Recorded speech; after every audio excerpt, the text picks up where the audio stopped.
Good morning, NBA fans all across the country. This is the morning tip off for October 15th, 2015. I'm your host, Danny Thompson, checking in with you live here on Spreaker. For the next 1 hour, we're going to talk about everything that you missed from last night's games. Three games on the schedule last night: Memphis, Indiana, Atlanta, and New York, as well as the Clippers taking on Dallas. You got anything you want to get in, talk to? Any questions? You want to talk about the games from last night? 407 378 3717. Shouts to everybody listening to the show. It's still getting used to everything as well as here on Spreaker. So the first couple of shows, just be patient with us as we get used to everything here. But three games on the schedule as last night. Let's talk about the very first game involving DeAndre Jordan and the Dallas Mavericks. The Mavericks traveled to LA last night, and it wasn't much of a game because of the fact of the Mavericks did not have no Darren Williams, no Wesley Matthews, and also no Chandler Parsons. So really, there wasn't much of a game last night. Clippers took care of Dallas 104-88. Blake Griffin was just all over the place. Jordan was well too. Jordan's 6 points, 14 rebounds, a couple blocks. He was disruptive all over the place, and this is what Dallas was doing when they're trying to sign a guy who can change things defensively, as well as you know start the fast break, and really the depth of the Clippers was the main thing in this game. Griffin did his thing, 26 points, 10 rebounds. They got 15 from Jamal Crawford. They got contributions all over the board. They showed the depth. And you look at the Clippers, they're 2-0. They were the team that everybody expected to be. And then the first two games, they played that way. So you have to be happy to see that. And in Dallas's case, you really couldn't take too much from it. Nowitzki struggled again, but you have to think you're missing pretty much 3/5 of your starting line. No Parsons, who hasn't played. Wes Matthews is being held out of back-to-backs coming off the Achilles injury, and Darren Williams is still having ankle problems. So really, this wasn't much of a fight. I mean, some of the big numbers in this game, you know, the Clippers were up 28 at one point in this game. You look at Griffin's 26 points. Jordan had 15 rebounds. Chris Paul only 5 assists. And on the Dallas end, John Jenkins, the former Atlanta Hawk, 17 points to lead Dallas. But really, Dirk Nowitzki can't carry the offensive load at this stage of his career. So with him not being able to do that, you need other guys around him. Like I said, with no Parsons, no Darren Williams, no Wes Matthews, it wasn't much of a fight. You got to give Raymond Felton a lot of credit.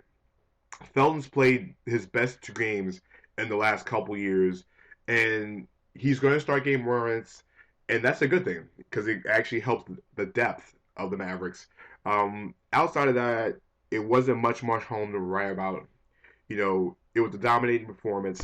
The the Clippers bench played really well, and the game was full of a high motion. But I think when they go back to Dallas, it's going to be a different story. You'll see more of Mark Cuban and having a full team. This wasn't a full effort, and really, for the Clippers, you don't want to take too much stock of this. The same way as the Mavericks, you don't want to take too much stock in what happened. It's still the second game of the season. You can't use your best guys back to back. And we'll see how Dallas really reacts, especially with a full team. I think Dallas could fight for the eighth spot in the West, maybe seven, when they're fully healthy. But right now, it's not much to write home about. And as far as the Clippers go, I see how the rotation's going. They're going to let Stevenson start at the three with Redick, Paul, Griffin, and BG in the starting lineup, and let Austin Rivers, who had 14 points and played pretty well, lead the second unit with Crawford and then Josh Smith. And I think it's a better rotation because Paul Pierce isn't Lance Stevenson. But we'll see as we get further along in the season how this is going to work out. 407 378 3717 is the number to call in. You have any thoughts on the games last night? Also, thoughts going on to tonight's game. We have a whole big slate of games tonight, and we're also getting the fantasy hoops well too. Another quick game, and before we go to the break, the Memphis Grizzlies took care of the Indiana Pacers 112-103. A completely different effort from the Grizzlies last night compared to the opening night game where they got blown out of the building by the Cleveland Cavaliers. The Grizzlies played much more of a defensive game using all their different pieces, and Marc Gasol was pretty much Marc Gasol. 20 points, including 8 of his big points in the final 4 minutes of the game. Jeff Green had 6 in the last couple minutes. As you can tell, early morning live radio at home is kind of interesting when you have a 2-year-old in the background. So she's having a moment this morning, but that's all part of live radio. But back to the game, the Grizzlies played defensively and shut down the Pacers late. Paul George and company couldn't get it done down the stretch, but there was some impressive parts of this game. Now, for me, one of the most impressive players was Miles Turner, a guy Mark Johnson, our NBA draft expert, has as his rookie of the year. His first game in the lineup, Turner, 8 points, four rebounds. Yes, he did have 4 fouls, but he had 2 steals and a couple blocks. What he did in the game was he pretty much brought Brandon Wright out. He hit a couple of jump shots. He played good paint defense, but the only thing is that his conditioning wasn't there. He's been hurt throughout the preseason, but when he played, and he also gave the team 18 minutes, he was very solid. On the defensive end, he's still getting there, but you can see the flash of the offense. And I think the Pacers going forward might have gotten a very good player out of this. Paul George struggled shooting again last night. 5 of 15, 18 points, 8 rebounds, 5 assists, but he filled the stat sheet everywhere. A couple steals, a block shot. In Paul George's case, he's learning how to play power forward. And he kind of got a little bit trial by fire dealing with Zach Randolph. Zebo is always a load at the power forward position. 29 minutes last night. The field goal shooting was there, but the physicality was there. But on the Grizzlies side, we talked about the 20 points from Gasol. They got pretty much a balanced effort from everybody. 7 guys in double figures. Tony Allen and Brandon Wright also had 9 points. So they were balanced all across the board, and that's how the Grizzlies are going to win games. It's all balance and playing hard-nosed defense and getting to loose the balls. So that's how the Grizzlies took care of business last night. And so it was a completely different effort. And on the Pacers end, they couldn't get Monta Ellis going for the second night in a row. 3 of 12 shooting, 9 points.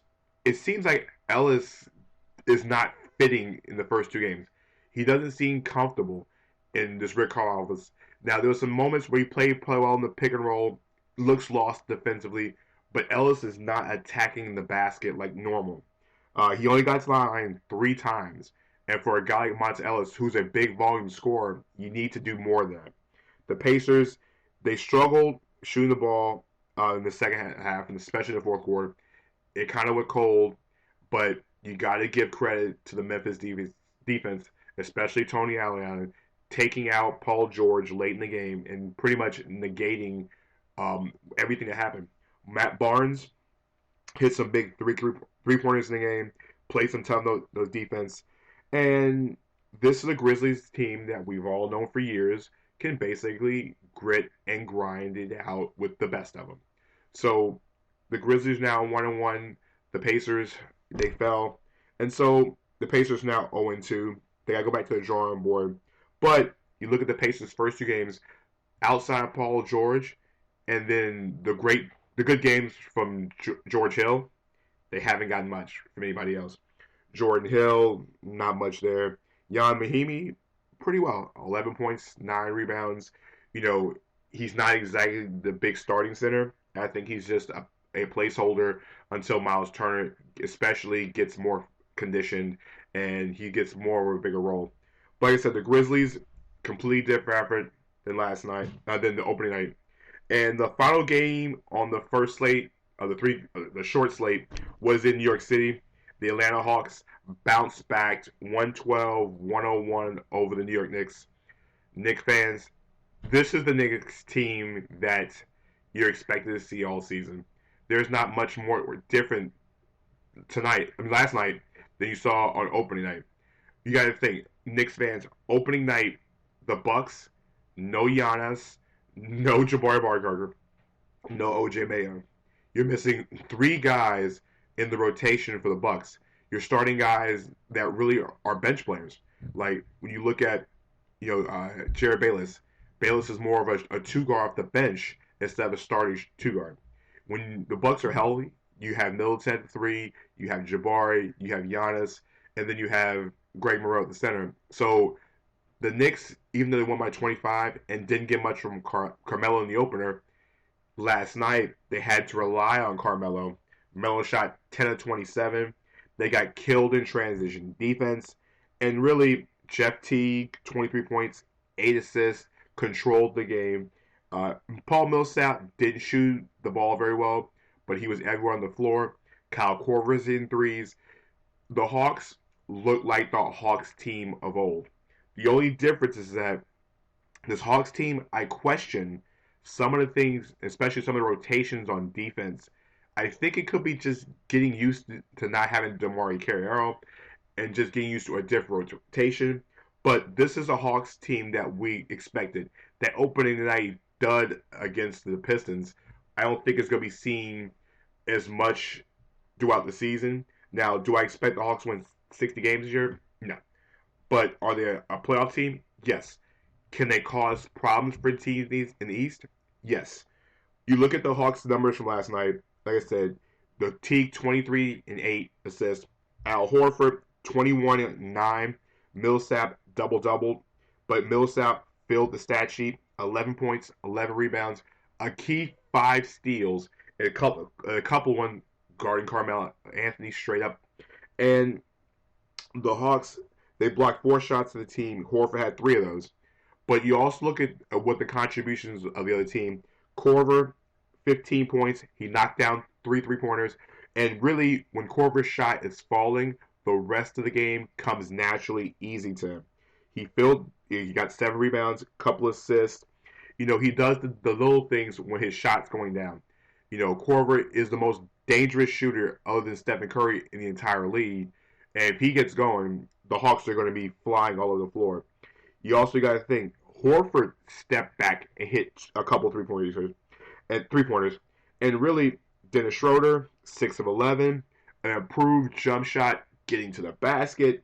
You also look at Tiago Splitter, part of the Bud's system when he coached in San Antonio. He's getting used to playing minutes here. And everybody contributed, for the Hawks last night in some kind of role. Kent Bazemore on the defensive end, a couple assists, knocked out a couple shots. So this is the Hawks team that you expected to see going forward. And on the Knicks end last night, Carmelo, 25 points, 7 rebounds, but he took 27 shots to get the 25 points. Now, what I did like was Robin Lopez. Lopez was effective in the post. He didn't grab very many rebounds, which is un-Robin Lopez-like. But 8 of 11 from the floor, played the pick and roll well. He looked aggressive. And I like Kyle Quinn last night. Double-double, 10 points, 10 rebounds. Derek Williams, first 2 games, not bad. I think if he's starting to get it, in this role in New York, he doesn't have to be a scorer.